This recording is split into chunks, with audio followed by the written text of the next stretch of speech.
Nebraska is dealing with a record number of COVID-19 cases, hospitalizations, and deaths. Many of the rural counties in Nebraska have rates of infection in excess of 70 cases per 100,000 per day. To put that in context, that is well above the rates that New York City was seeing during its peak in early April.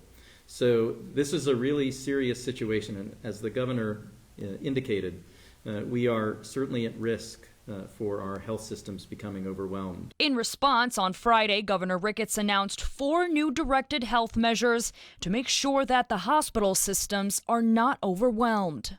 Now, it's pained me to put in place these restrictions on people's personal liberty and for government to tell businesses how they have to run, but it's been necessary to be able to preserve that hospital capacity. Under the new directed health measures, or DHMs, hospitals will have to maintain a 10% cushion for staffed hospital beds and ICU beds to be able to handle COVID patients if they want to continue elective surgeries. Indoor gatherings at public places will also be limited.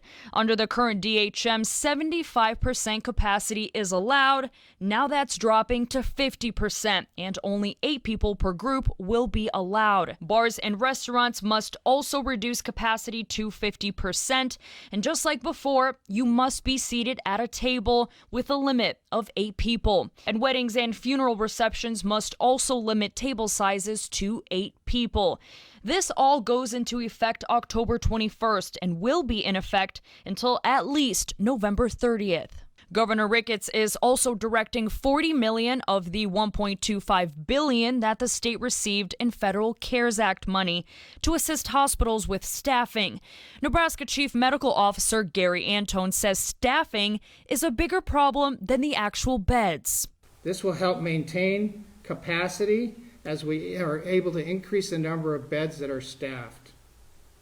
This assistance will come in the form of grants to the statewide acute care and children's hospitals that have been taking care of our COVID patients during this time. Health and government officials continue urging people to practice social distancing, wearing masks, and avoiding crowds. We have to be able to slow this stuff down. Reporting in Omaha, Rudolph Sinaida, 3 News Now.